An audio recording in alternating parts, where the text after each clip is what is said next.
नमस्कार दोस्तों, कैसे हैं आप लोग। आई होप आप लोग अच्छे होंगे और आपकी तैयारी भी बेहतरीन तरीके से चल रही होगी। तो काफ़ी लंबे समय के इंतजार के बाद 27,713 पदों के लिए सुपर टेट की वैकेंसी का नोटिफिकेशन आपको जल्द ही देखने के लिए मिलेगा। तो सुपर टेट की तैयारी कैसे करें कि आपकी एक सीट पक्की हो सके। इस आने वाली वैकेंसी में यह एक गोल्डन चांस बनकर आया है, इसलिए आप पूरी जी जान से hard work plus smart work करके इसमें एक सीट अपनी पक्की करिए। क्या इसकी सही स्ट्रेटजी होनी चाहिए, क्या अप्रोच होना चाहिए, इसी टॉपिक पर हम बात करेंगे इस वीडियो में। इसी के साथ एक और खुशखबरी, नया शिक्षा सेवा चयन आयोग प्रयागराज की अध्यक्ष प्रोफेसर डॉक्टर कीर्ति पांडे मैम को बनाया जा चुका है। 2.5 से 3 वर्ष के लंबे इंतजार के बाद अध्यक्ष पद पर अब नियुक्ति हो चुकी है। तो अब सारे कार्य बहुत ही तेज़ी से आपको देखने के लिए मिलेंगे। इसकी मांग की जा रही थी, कोई अध्यक्ष ही नहीं था शिक्षा सेवा चयन आयोग का, अब वो भी कार्य पूरा हो चुका है। तो आई होप कि सभी कार्य अब बहुत ही जल्दी होंगे। सुपर टेट एग्ज़ाम की बात करें तो इसको कौन कंडक्ट करवाता है, यूपी बेसिक एजुकेशन बोर्ड के द्वारा यह एग्ज़ाम कंडक्ट करवाया जाता है। सुपर टेट एग्ज़ाम का मोड क्या होगा, पेपर पेन यानी कि ऑफलाइन यह एग्ज़ाम होगा। टोटल 150 अंक के क्वेश्चन पूछे जाएंगे और आपको 2.5 घंटे का इसमें समय दिया जाएगा, जो कि एक पर्याप्त समय है। कैसे सुपर टेट की आपको तैयारी करनी है कि आपका फाइनल सिलेक्शन हो सके। तो इसके बाद और भी कोई आपको एग्ज़ाम नहीं देना है, सीधे आपको नियुक्ति पत्र मिलने वाला है। तो आपसे जितनी भी मेहनत हो सके आप इसमें अपनी पूरा परिश्रम और ईमानदारी से एक सीट अपनी फिक्स करिए। आप सभी का सबसे बड़ा डाउट है कि क्या इसका सिलेबस चेंज होगा। तो निश्चिंत होकर के आप पुराना सिलेबस से तैयारी करना शुरू कर दीजिए, क्योंकि 99% चांस है कि इस एग्ज़ाम का सिलेबस चेंज नहीं होने वाला है, क्योंकि इतना जल्दी कोई भी एग्ज़ाम का सिलेबस चेंज नहीं होता है, समय बहुत ही कम मिल रहा है। तो जो पुराना सिलेबस है उसी पर यह एग्ज़ाम कंडक्ट होने वाला है। बेफिक्र होकर आप पुराने सिलेबस से ही अपनी प्रिपरेशन करना स्टार्ट कर दें। एक क्वेश्चन और है कि सेल्फ स्टडी करें या फिर बैच खरीदें। तो आप दोनों ही तरीके से इस एग्ज़ाम को आसानी से क्रैक कर सकते हैं। बहुत से ही लोग हैं जिन्होंने सेल्फ स्टडी से एग्ज़ाम को पास किया है, पर यदि आपसे रेगुलरिटीज़ नहीं बन पाती है तो आप बैच भी ले सकते हैं, दोनों ही बेस्ट होगा। पर बैच भी यदि आप लेते हैं तो भी आपको सेल्फ स्टडी तो करनी ही पड़ेगी। कहाँ से पढ़ना है आगे हम बताएंगे। किसी भी एग्ज़ाम को पास करने के लिए उसका सबसे बड़ा हथियार होता है उसका syllabus plus previous year question. ये दो चीज़ ऐसी है जो कि आपके सिलेक्शन को पक्का करेंगी। यदि आपके पास सिलेबस नहीं है तो आप अपनी तैयारी से भटक सकते हैं। आपको किस दिशा में जाना है, एटलीस्ट ये दिशा तो आपको ज़रूर पता होनी चाहिए। तो ये दिशा दिखाने का कार्य आपका सिलेबस करता है। और Uttar Pradesh super TET exam की सबसे बड़ी खूबसूरती है कि यह एक पूरा डिटेल सिलेबस दिया गया है, आपको कहीं भी भटकना नहीं है। इस एग्ज़ाम के लिए जो टॉपिक दिया गया है बस उसी टॉपिक को आपको पढ़ना है और प्रैक्टिस करना है। इसके अलावा आपको कुछ भी परेशान होने की आवश्यकता नहीं है। तो सुपर टेट का सिलेबस में आप देख सकते हैं 20 अंक का आपका हिंदी का क्वेश्चन पूछा जाएगा, इंग्लिश से 10 अंक का क्वेश्चन, संस्कृत से 10 अंक यानी कि लैंग्वेज से ही आपके 40 अंक के क्वेश्चन पूछे जाएंगे, साइंस से 10 अंक का क्वेश्चन, मैथ से 20 अंक का, ईवीएस से 10 अंक का, टीचिंग मैथडोलॉजी यानी कि पैडागॉजी से 10 अंक का क्वेश्चन, चाइल्ड साइकोलॉजिस्ट से 10 अंक का क्वेश्चन, जीके और करंट अफेयर जो कि एक बहुत बड़ा पोर्शन है इस एग्ज़ाम का, 30 अंक का पूछा जाएगा जीके और करंट अफेयर। तो आपको बता दें कि इस चैनल पर मेरे द्वारा आपको करंट अफेयर और जीके की तैयारी यानी कि इसमें स्टैटिक जीके पूछा जाएगा, इसकी तैयारी 30 अंक की आपको करवाई जाएगी, जिसमें आप 30 में 30 आसानी से प्राप्त कर सकते हैं यदि आप मेरे साथ जुड़े रहे। तो डेली आपको ट्यूसडे से वीडियो मिलनी शुरू हो जाएगी करंट अफेयर के लिए, कहीं भी आपको भटकना नहीं है। मैं हैंड रिटन नोट से आपको डेली वाइज रिवीजन करवाती रहूँगी और पीडीएफ भी आपको मिल जाएगी, जिससे आप बाद में खुद भी रिवीजन कर सकते हैं। तो करंट अफेयर की आप लोग बिल्कुल उसके लिए परेशान नहीं होंगे। रीजनिंग से 5 अंक का क्वेश्चन, कंप्यूटर से 5 अंक का और लाइफ स्किल यानी कि जीवन कौशल से 10 अंक का, यानी कि टोटल 150 अंक के क्वेश्चन पूछे जाएंगे। और आप जो पिछली परीक्षा हुई है उसका प्रीवियस ईयर क्वेश्चन आपके पास ज़रूर होना चाहिए। ये दोनों चीज़ के बिना आपकी तैयारी शुरू नहीं हो सकती, नहीं तो आप फिर इधर उधर कुछ भी पढ़ेंगे जो कि आपके एग्ज़ाम में ज़्यादा हेल्पफुल होने वाला नहीं है। बस आपको कहीं भी भटकने की ज़रूरत नहीं है, सिलेबस अपना उठाइए और हमें विश्वास है कि आप मेरा कहना मान करके इस सिलेबस को अपने हाथों से पेन और कॉपी ले करके लिखेंगे और अपने टेबल पर या फिर आप जहाँ भी पढ़ाई करते हैं वहाँ सामने इसको चिपकाएंगे और यह आपके नज़र के सामने होना चाहिए। इससे आपका डिस्ट्रैक्शन नहीं होगा कि आपको क्या पढ़ना है। तो आप एक टॉपिक उठाएंगे, उसे कंप्लीट करेंगे, फिर उसका क्वेश्चन के साथ प्रैक्टिस करेंगे और आपका ऐसे ही हर टॉपिक का प्रिपरेशन होगा।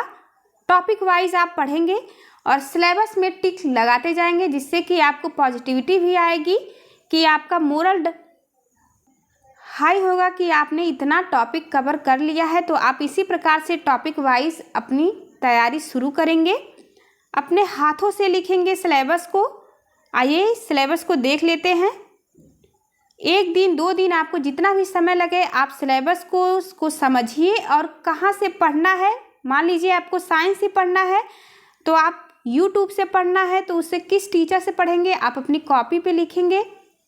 कौन सी बुक एनसीईआरटी पढ़नी है, एससीईआरटी पढ़नी है, उस बुक को भी उसके सामने लिखेंगे और उस अपने पास रखेंगे पूरे एग्ज़ाम तक। आपको और कहीं भटकना ना हो। आप मैथ किससे पढ़ेंगे, साइंस किससे पढ़ेंगे, पर्यावरण किससे पढ़ेंगे, सीडीपी किससे पढ़ेंगे, ये सभी टीचर्स के नाम आपके सामने होने चाहिए। और उस एग्ज़ाम के दौरान किस बुक का यूज करेंगे, यदि आप इतना फिक्स कर लेंगे तो एग्ज़ाम तक आपका कोई भी डिस्ट्रैक्शन नहीं होगा। आप निश्चिंत रूप से तैयारी करेंगे और जाके एग्ज़ाम देंगे और अच्छा अंक प्राप्त करेंगे। तो आइए सिलेबस को समझते हैं। लैंग्वेज के लिए आपको हिंदी, अंग्रेजी और संस्कृत के लिए ग्रामर पढ़ना पड़ेगा।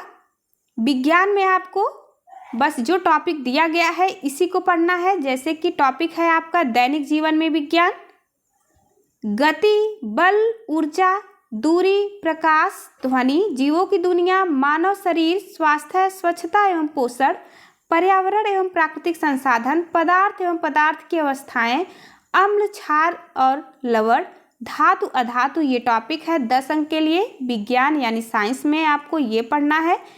गणित में कौन कौन सी टॉपिक है तो अंकीय क्षमता, गणितीय संक्रियाएं, दशमलव, स्थानीय मान, भिन्न, ब्याज, लाभ हानि, प्रतिशत, विभाज्य गुणनखंड, ऐकिक नियम, सामान्य बीजगणित, क्षेत्रफल, औसत, आयतन, अनुपात, सर्वसमीकाएं, सामान्य ज्यामिति और सामान्य सांख्यिकी आपको पढ़ना है। पर्यावरण के लिए आपको टॉपिक है पृथ्वी की संरचना, नदियां, पर्वत, महाद्वीप, महासागर एवं जीव, प्राकृतिक संपदा, अक्षांश और देशांतर, सौर मंडल, भारतीय भूगोल, भारतीय स्वतंत्रता संग्राम, भारतीय समाज सुधारक, भारतीय संविधान, हमारी शासन व्यवस्था, यातायात एवं सड़क सुरक्षा, भारतीय अर्थव्यवस्था एवं चुनौतियाँ, हमारी सांस्कृतिक विरासत, पर्यावरण संरक्षण, प्राकृतिक आपदा और प्रबंधन।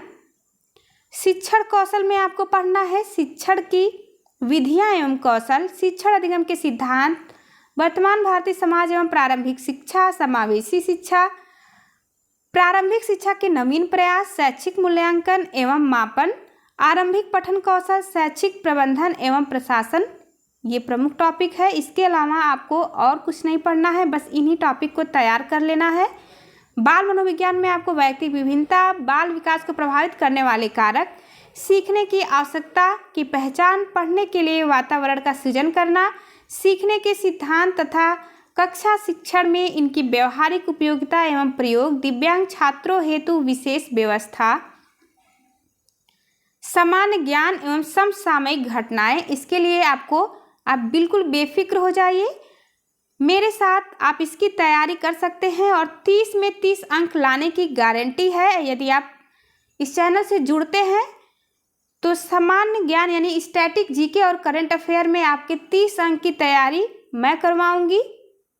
चैनल को आप लोग सब्सक्राइब कर लीजिए, जिससे कि जब वीडियो आए तो आपको नोटिफिकेशन मिल सके। ट्यूसडे से करंट अफेयर की डेली आपको मेरी हैंड रिटेन नोट्स के साथ इसकी प्रिपरेशन स्टार्ट हो जाएगी और इसकी पीडीएफ भी आपको टेलीग्राम चैनल पर मिलेगी, जिसका आप रिवीजन भी अपने खुद से कर सकते हैं।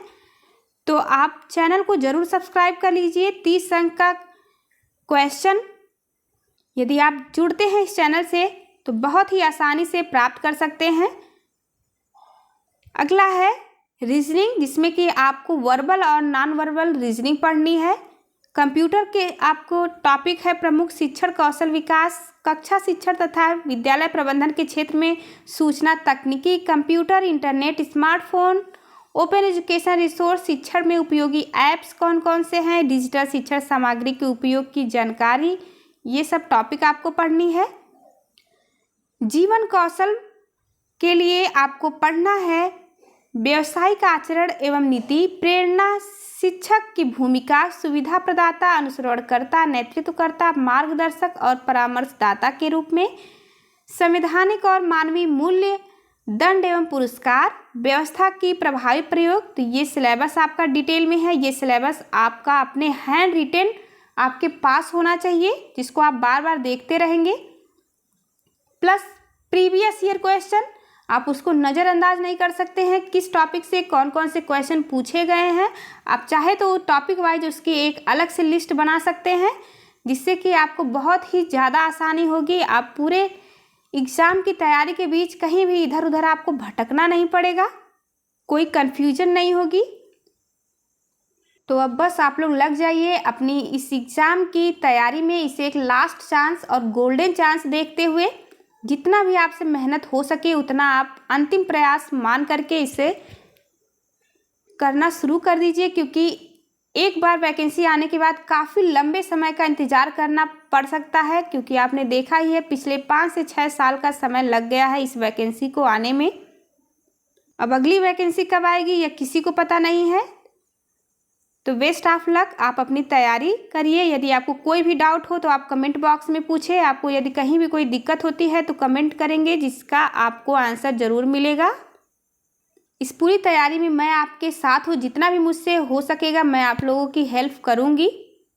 पर करंट अफेयर के लिए आप बिल्कुल निश्चिंत होकर के इस चैनल से जुड़िए, चैनल को सब्सक्राइब कीजिए। आपको डेली वीडियो मिलेगी और बहुत ही 15 से 20 मिनट में आपका पूरा करंट अफेयर डेली यदि आप देखेंगे तो लास्ट में आपको ज़्यादा बर्डन भी नहीं होगा और 30 अंक आप बहुत आसानी से प्राप्त करेंगे। तो धन्यवाद, बस इतना ही बताना था। चलिए मिलते हैं आपसे अगली वीडियो में, तब तक के लिए नमस्कार।